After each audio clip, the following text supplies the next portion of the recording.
All right, shalom, shalom, Shabbat shalom. This is your brother Zakaria Allah, branched out here in Williamsport, Pennsylvania. Come with another lesson through the Spirit. Lord willing, is beautiful to the Lord's elect. Before I get started with this lesson, I want to give all praise, honor, and glory to Yahweh, Bahashem, Yahweh Shai, Bahashem, Ruach Kodash. Double honors into the apostles and the elders of Great Millstone. All right, who rule well and who teach well. Shalom to the Akim out there that's pushing the truth, that's laboring in the word, and that's pushing the gospel of the great kingdom that's soon to come. Shalom to the Akwath that's listening in, that's remaining true to the faith, remaining faithful and submissive to their husbands, and guiding their children. And shalom to the hopeful elect of the 12 tribes that scattered abroad throughout the four corners of the earth. You Israelite foreigners out there who live among the heathen and who look like those heathen nations. But your lineage goes back to the progenitors of the 12 tribes of the nation of Israel through the line of your fathers. Peace and blessings to you all, Barakatham. All right. So I'm going to get into this lesson. I'm not going to make it too long, but this lesson was sparked by a rather comical video. You know what I'm saying? I'm going to share with y'all. And before I go any further, I'm gonna say, fair use. I declare fair use. Okay, I'm not making any money from this content. I'm not making any money from this video. All right. So I'm gonna get this started in the book of Genesis. All right, the 25th chapter, and I'm gonna get verse 21. It says, "And Isaac entreated the Lord for his wife, because she was barren. And the Lord Yahweh was entreated of him, and Rebekah his wife conceived. And the children struggled together within her. And she said, If it be so, why am I thus? And she went to inquire of the Lord. And Yahweh said unto her, 2 nations are in thy womb, and 2 manner of people shall be separated from thy bowels. The one people shall be stronger than the other, and the other shall serve the younger." All right. And as you read further on in the story, the first that came out was Esau. The second that came out was Jacob. So you have Esau, which is Ishashua, and then you have Jacob, which in the Hebrew was Yaquab. All right. And there was a distinction between these 2 brothers, and it says specifically in the 23rd verse, all right, that one people shall be stronger than the other people. All right. And that's not just going into the physical nature. All right. It's not just going into the physical nature, it's also going into the spiritual as well. You see what I'm saying? So what I want to do is I want to get this video.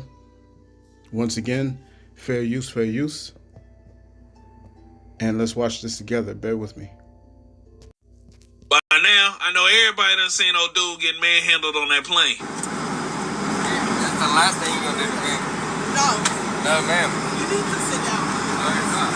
You need to sit down. Sorry. See, he was acting real tough with the ladies, swinging his arms and calling them out their name, but little did he know that help was on the way. Is there any able-bodied person that can help me put it down? With your hands.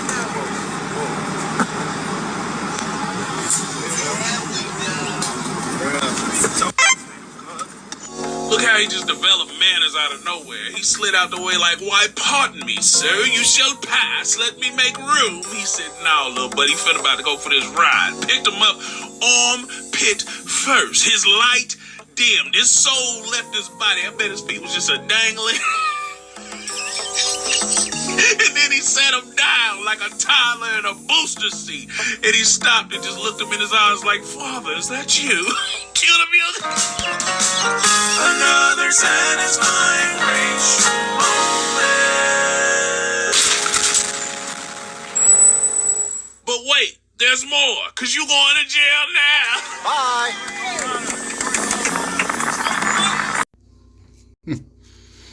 All right. So yeah, that was very, very funny, man. I had to take some time to gather myself.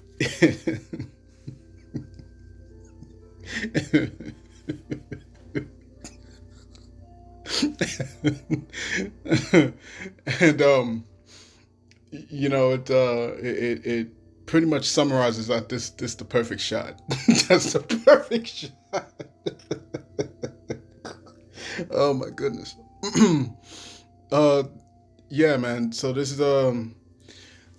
is a clear example of what we're seeing happening through the spirit right now, because the scriptures say that this devil will start to lose his kingdom, all right, as we get closer and closer to the end of this thing.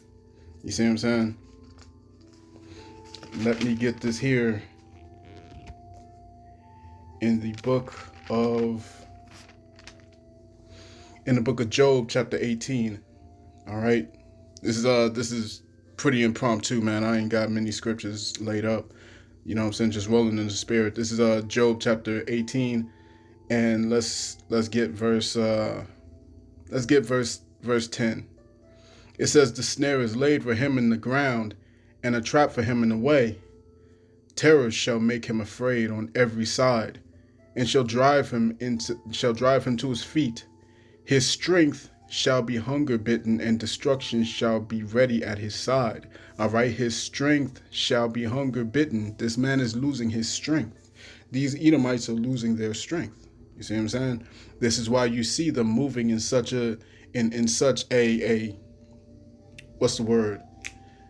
They're moving in such an aggressive manner. You know what I'm saying?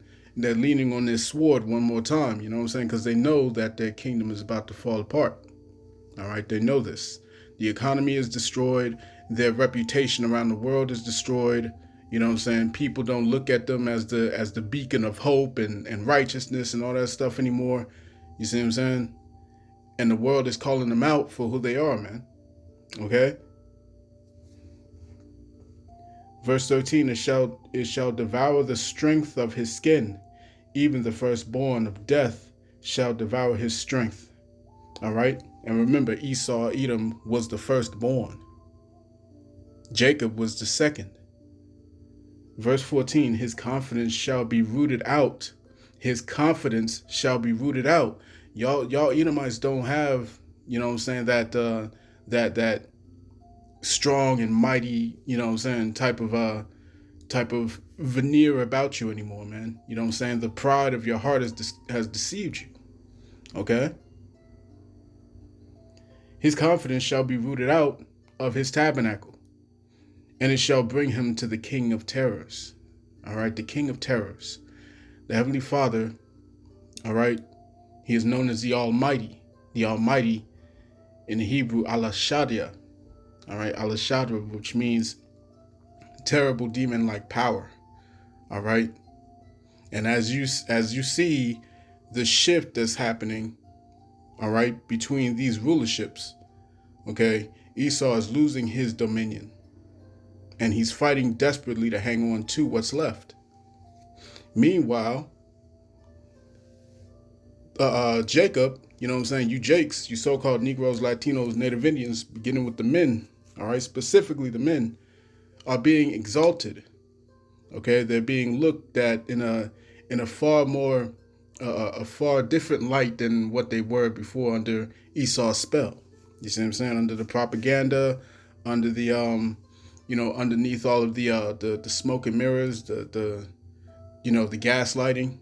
Okay, the people are starting to see, okay, that these lies that have been pushed for so many years, so many decades and centuries, actually, you know what I'm saying? It was all a farce.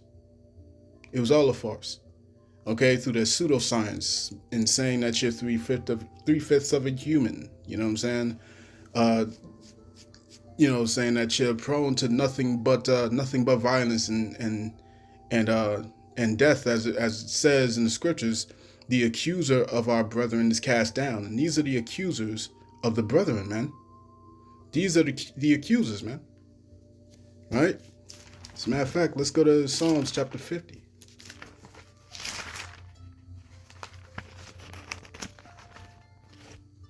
This is Psalms chapter 50, verse 20. It says, "Thou sittest and speakest against thy brother. Thou slanderest thine own mother's son. Esau has slandered his brother Jacob, man. Esau has laid the sword to his brother Jacob, as is also written in Ezekiel. All right? And he had a perpetual hatred, and it hasn't gone anywhere. Okay? But as Esau's rulership is coming to a close, the world can see just how weak these Edomites truly are. All right? Because nothing can actually be made, or nothing can be done in between these two brothers on an even playing field, I should say that, right?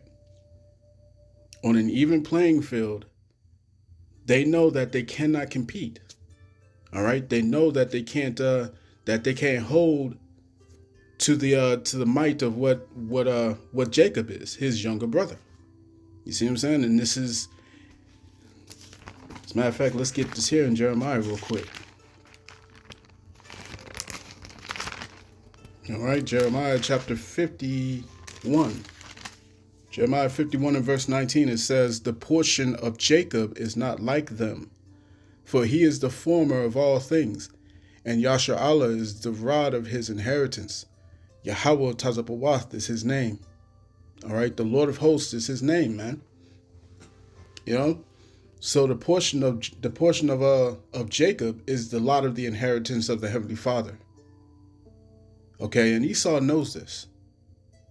Specifically, the ones at the very top, your ruling families, your Rockefellers, Rothschilds, Warburgs, Gettys, DuPonts, excuse me. You know what I'm saying, and so forth, so on and so forth, right? They know the truth. All right, they know the truth of the matter regarding you so-called Negroes, Latinos, Native Indians. That's why they push the narrative the way that they do. You see what I'm saying? That's why they say that you're uncivilized, that you're savages, that you're this and you're that. And when you go into the different inventions that was made by the different tribes, you see what I'm saying? And you find out that they were all patented. You see what I'm saying? They were all patented, and the credit was taken away from Jacob and given to Esau. All right? I'm thinking about one example in particular. This gentleman that I just learned about, I can't remember his name, but I just learned about this man. And turns out that he was the foundation behind so many of the classics that came out of Disney. All right? As a matter of fact, I gotta look that up real quick. Bear with me. All right, so let's check this out real quick.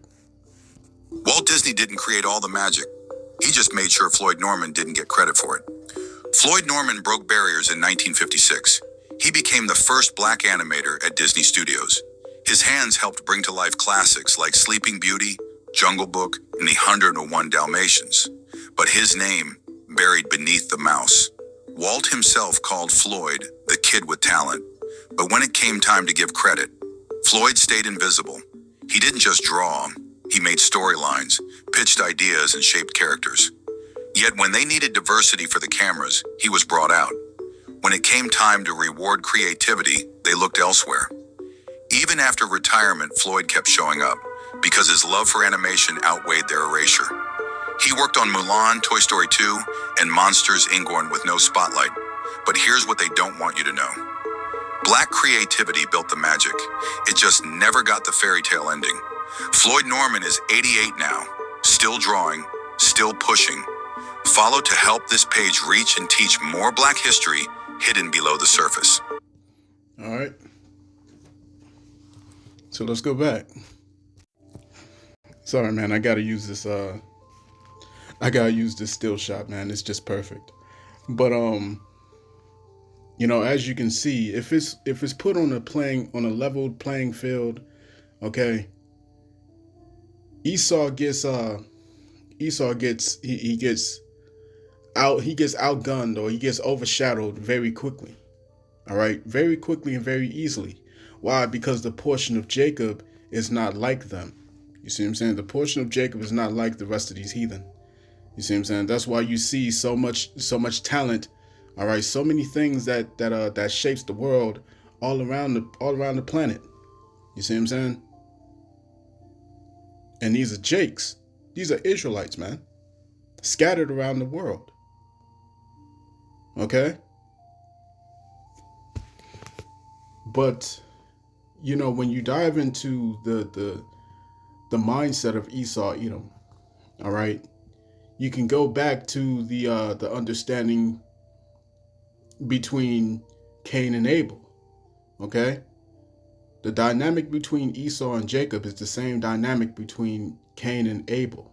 This is why we, beginning with our apostles and bishops on down, express the belief that, you know, Jacob and Esau were the incarnations of Cain and Abel coming back. All right? This is why we get into that, man. Okay? And when you go into to the wording for Cain, or the Hebrew word for Cain is Kwayan. All right? Kwayan, which means a spear or a lance. Okay? A spear or a lance, which is a weapon. You see?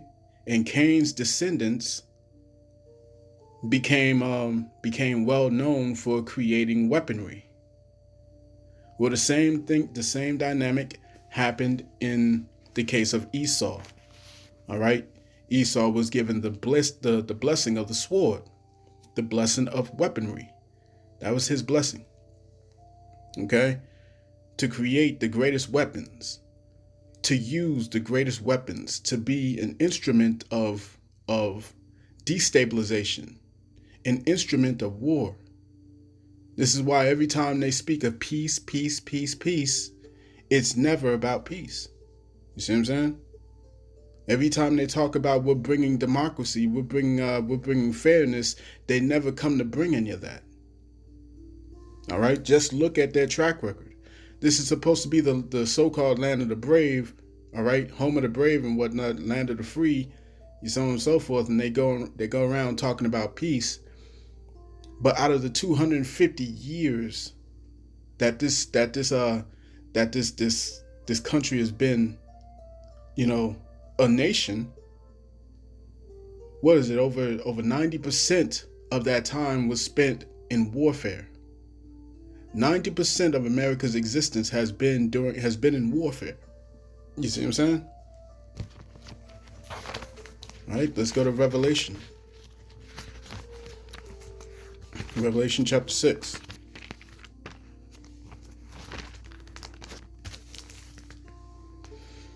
All right, this is Revelation chapter 6 and verse 4. It reads, "And there went out another horse that was red." Okay, Esau, Edom came out red. Okay, you go back to Genesis, the 25th chapter, and you read that. "And there went out another horse that was red, and power was given to him that sat thereon to take peace from the earth," to take peace from the earth, "and that they should kill one another. And there was given unto him a great sword." You see what I'm saying? That blessing that Isaac had blessed Esau with. Okay? So when you look at how these Edomites are portraying, or I guess I could say that, how they're portraying the Edomites, the Israelites.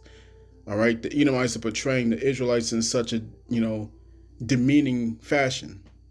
All right, in such a way that that dehumanizes, all right, you so-called Negroes, Latinos, and Native Indians.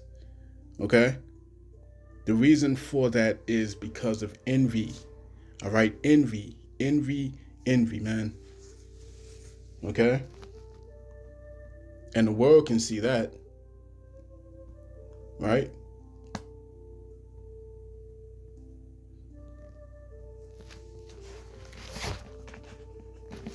Let me get this here. In Ecclesiasticus. Let's go to the book of Sirach, chapter 18.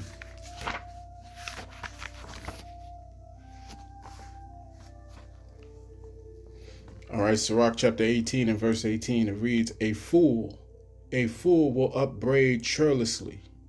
All right, churlishly. And a gift of the envious consumeth the eyes.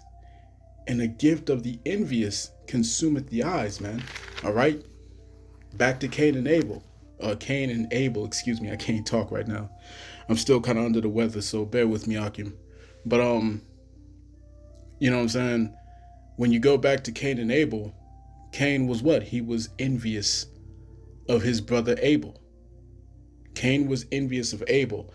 Then you go down to the sons of Isaac, which was Jacob and Esau. Esau hated Jacob because of the birthright. All right? And because of the blessing. You see? He despised his birthright, but he definitely wanted the blessing, but the blessing comes attached to the birthright. You see what I'm saying? And Esau sold it.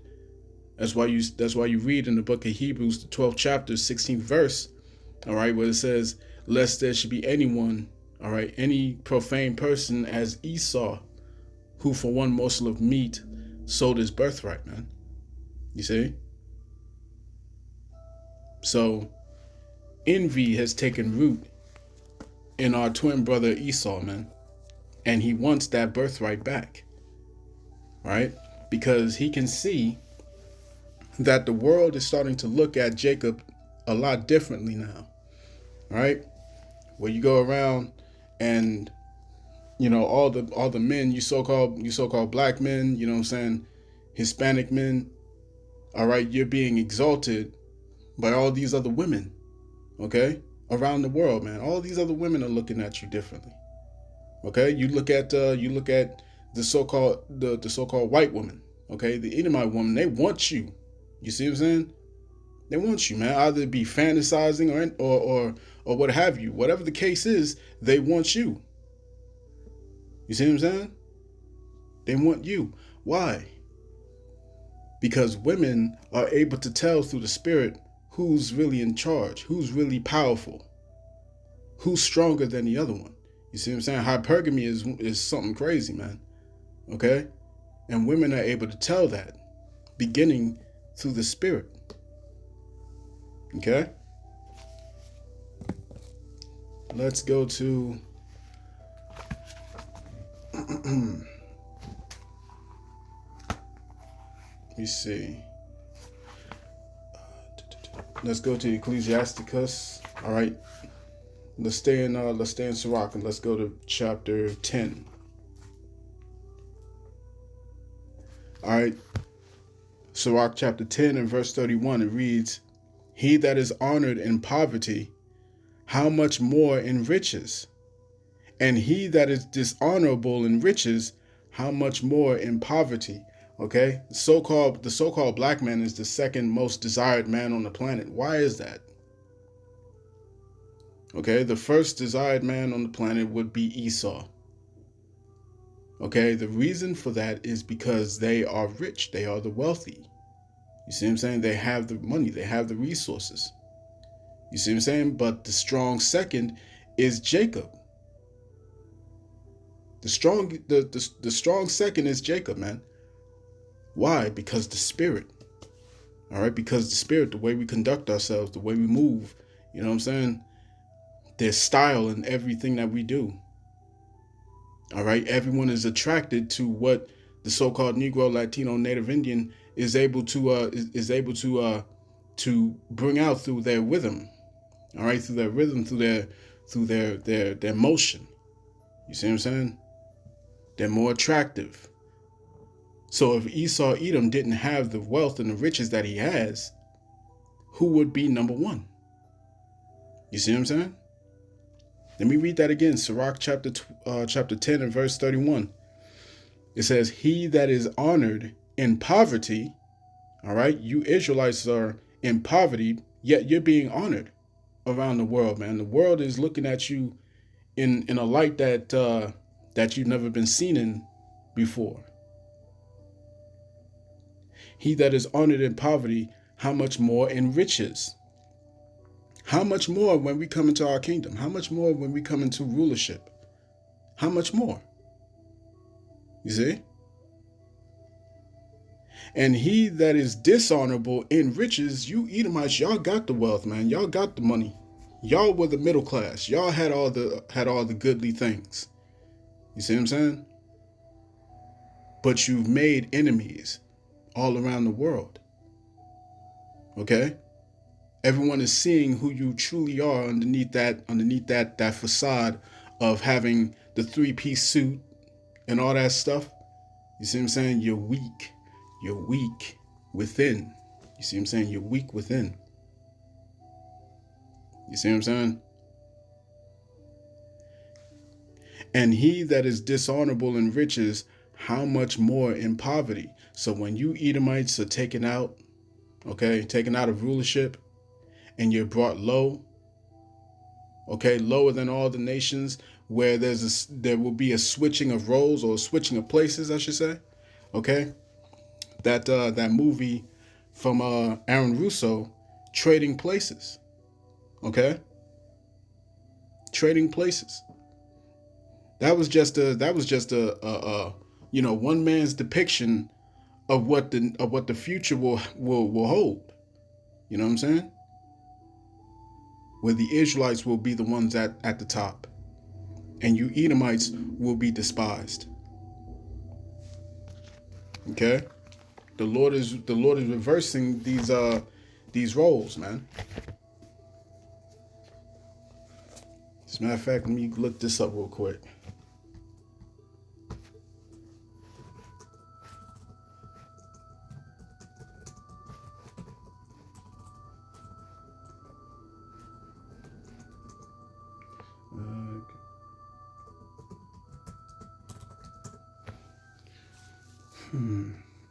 Let me see.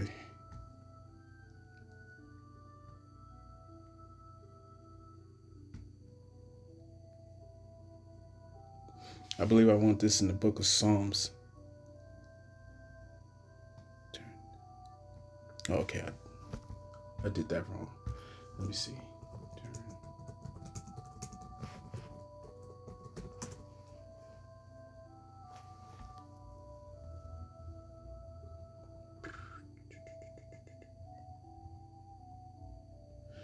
So this is Psalms chapter 126. In verse 1, it says, "When the Lord turned again the captivity of Zion, we were like them that dream. Then was our mouth filled with laughter, and our tongue with singing. Then said they among the heathen, the Lord Yahweh hath done great things for them. The Lord hath done great things for us, wherefore we are glad." See what I'm saying? So when this is all turned around, okay, when this is all sent back into its proper order, it's gonna seem like it was just a dream. It was a bad dream that we was living all this time. You know what I'm saying? And we're gonna have big smiles on our faces. You see what I'm saying? Because here this devil is talking about slavery wasn't all that bad. It wasn't you know what I'm saying? It wasn't as terrible as you make it out to be. Well, guess what? You're gonna get the taste of that. You see what I'm saying? You're gonna get the taste of it, and you let us know. All right, you let us know how it feels. You see what I'm saying? Because the scriptures say that no one is going to stop this punishment that's coming to you, man. No one's going to stop it. No one's going to try and say, oh no, nobody's going to vouch for you, Edom. No one's going to vouch for you. You see what I'm saying? Nobody. This is Isaiah chapter 14 and verse 6. It says, He who smote the people in wrath with a continual stroke, he that ruled the nations in anger, is persecuted, and none hindereth. The whole earth is at rest, and is quiet. They break forth in the singing. Okay? You remember when we got Revelation, the 6th chapter, 4th verse. Okay? This devil, you know what I'm saying, who represents the red horse, Power was given him to take peace away from the earth, man. And since y'all devils have been in power, there has been no peace. There has been no peace. You see what I'm saying? No peace at all. But all of this is about to change. Okay? All of this is about to change. And before it's all said and done, you know what I'm saying? Esau is about to come for that, he's about to come for that birthright, man. All right? He wants you Jakes gone. So let me get this here. Because when you think about what they've done to so-called Negroes during slavery, when you see what they've done to the Gadites, all right, the Reubenites, the Simeonites, all right, so-called Latinos, Hispanics, and Native Indians, when you see what they've done to the children of Israel, all right, you can clearly see what envy looks like when it's manifested, all right?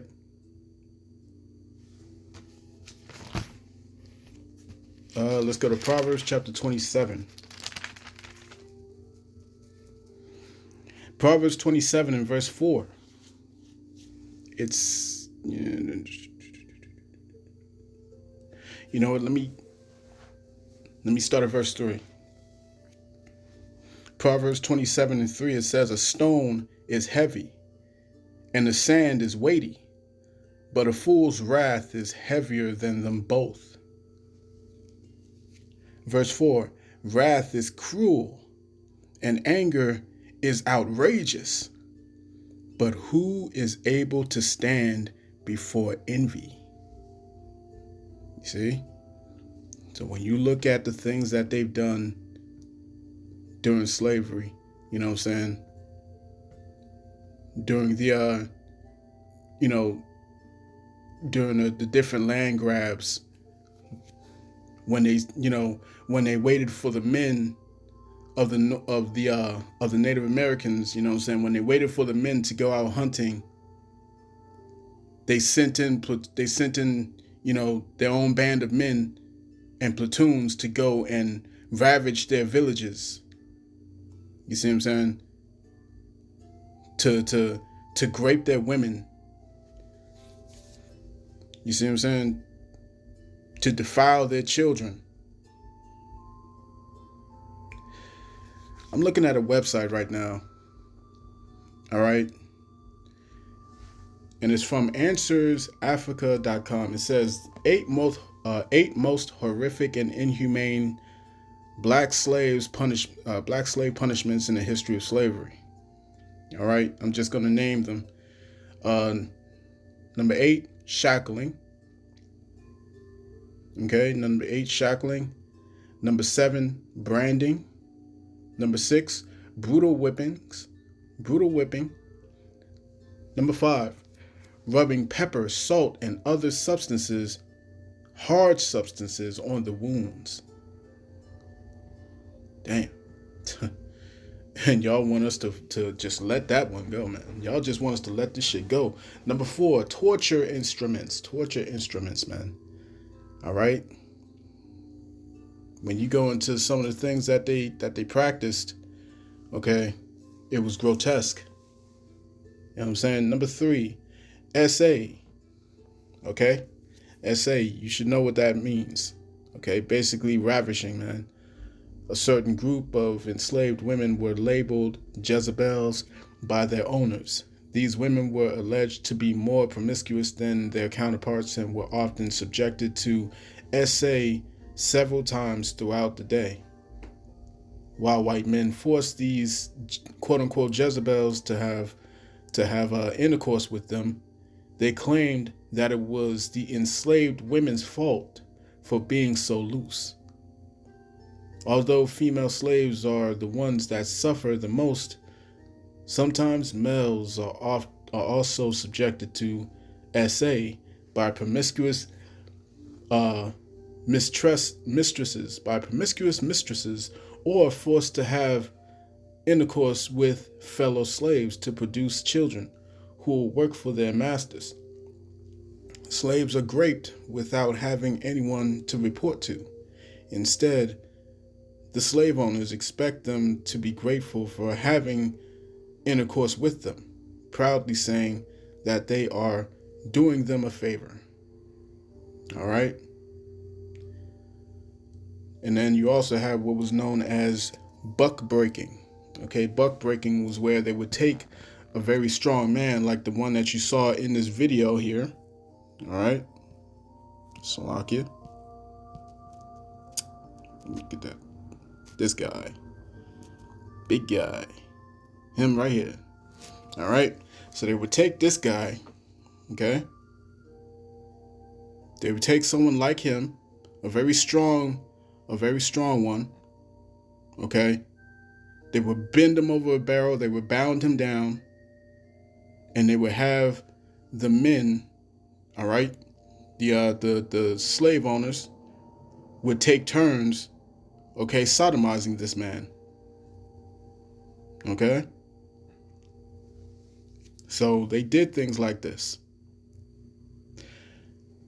Number 2, mutilation, amputation, and torture of the genitalia and castration. All right? If you can think it, these Edomites have done it at least twice. You see what I'm saying? If you can think it, these Edomites have done it. All right? You know what I'm saying? When they would chop off your rod and they would send it, you know, to their loved ones in a postcard or something like that. You see what I'm saying? As souvenirs. Number 1, cruel executions by lynching, by burning, etc. All right. I remember the one case of a very young child. You know what I'm saying? Young child, like couldn't be no more than what was it?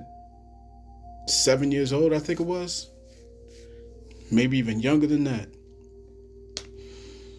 And they sentenced this boy to execution by the chair, right?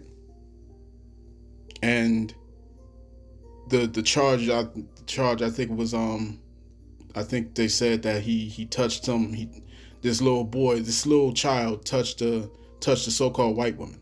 You know what I'm saying? And that's why we gonna make sure that all you Edomites, the men and the women and the children, y'all gonna get dealt with, man. Y'all gonna get dealt with.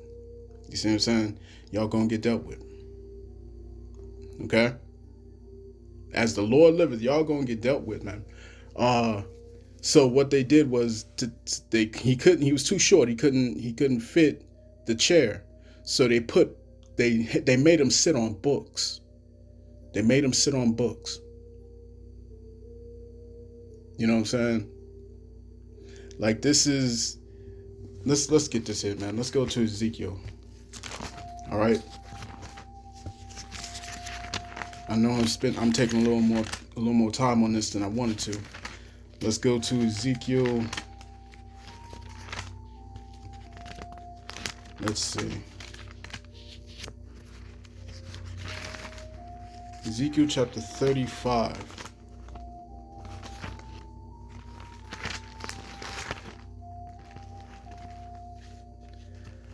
And let's start at verse 1. It says, "Moreover, the word of the Lord came unto me, saying, Son of man, set thy face against Mount Seir." What is Mount Seir?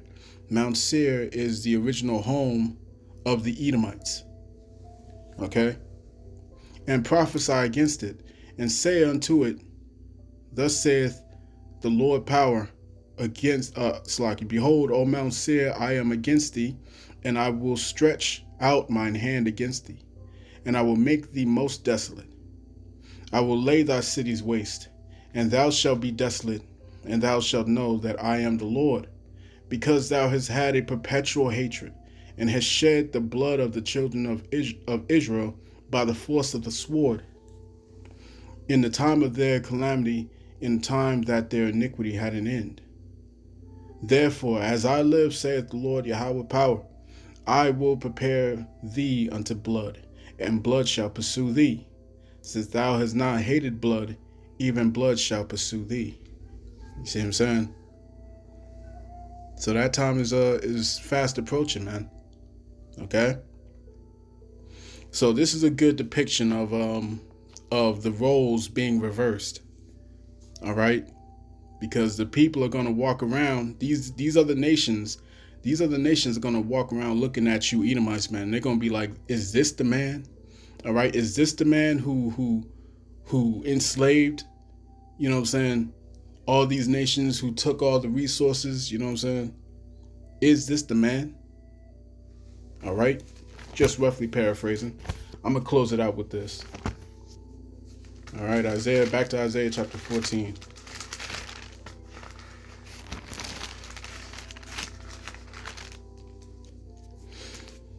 All right, Isaiah chapter 14 and verse 16. Let's start at verse 15. It says, "Yet thou shalt be brought down to hell, to the sides of the pit." All right, that's talking about slavery. It's talking about a low standing in society. You see what I'm saying? The way that we, the Israelites, are in hell right now. Okay, you Edomites are going to be in hell. Verse 16. "They that see thee shall narrowly look upon thee, and consider thee, saying, Is this the man that made the earth to tremble, that did shake kingdoms, that made the world as a wilderness, and destroyed the cities thereof, and opened not the house of his prisoners?" All right? Y'all are going to be the lowest of the low, man. You know what I'm saying? So, as the scriptures say in Lamentations, the 4th chapter, okay? Rejoice and be glad, O daughter of Edom, man. Rejoice and be glad. You know what I'm saying? Enjoy your kingdom for as long as you have left to enjoy it. You see what I'm saying? Because it's almost time for you to give up that power. And it's going to be taken from you. You're not going to give it up. The Lord's going to take that thing from you, man. Okay? And the rulership is going to be given into the hands of those that are profitable. Okay? And that's the Israelites, beginning with the elect underneath Yahweh Shai. So I'm going to cut that there, man. I pray this lesson was edifying to the elect of the nation of Israel. This has been your brother Zakaria Allah, branched out here in Williamsport, Pennsylvania. In closing, I want to give all praise, honor, and glory to Yahweh, Bahashem, Yahweh Shai, Bahashem Ruach HaKodesh.